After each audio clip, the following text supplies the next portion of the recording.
अरे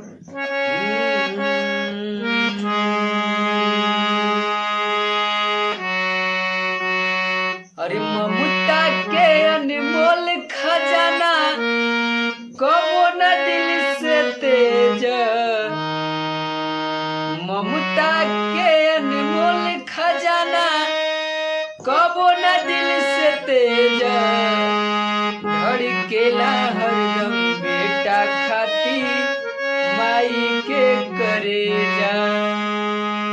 धड़केला हरदम बेटा खाती माई के करेजा। ममता के अनमोल खजाना कबो न दिल से तेज, धड़केला हरदम बेटा खाती माई के करेजा, कुहकेला हरदम बेटा खाती माई के करेजा। कि सब कुछ दिहल अलगाई हो,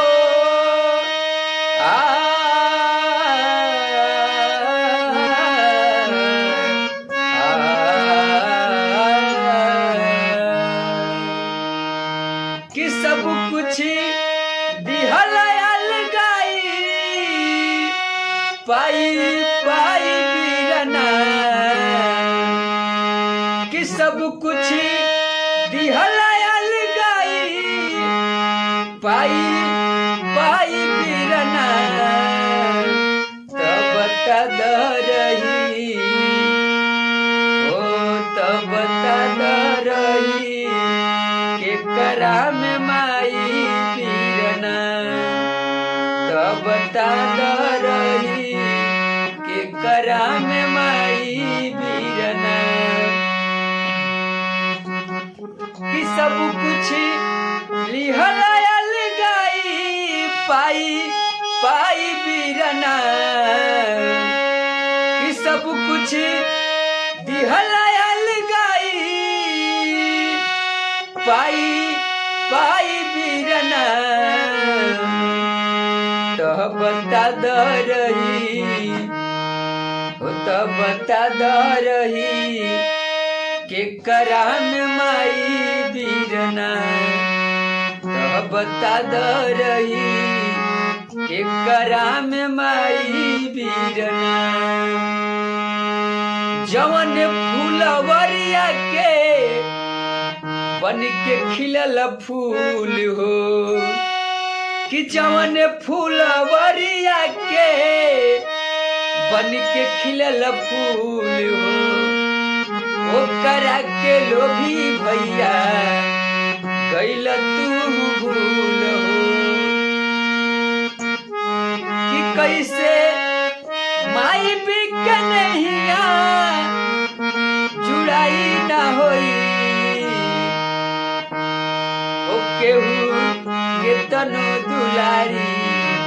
बाकी माई ना होई, केहू के तनो दुलारी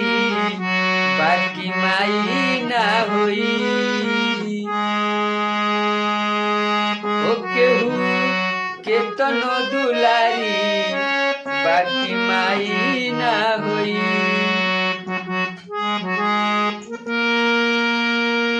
हम तेरे शहर में आए हैं, हम तेरे शहर में आए हैं, मुसाफिर की तरह हम तेरे शहर में आए हैं, हम तेरे शहर में आए हैं, हम तेरे शहर में आए हैं, मुसाफिर की तरह। न बचिया बैठ क्या जाने, न बगिया बैठ क्या जाने, मुझे दिल की बीमारी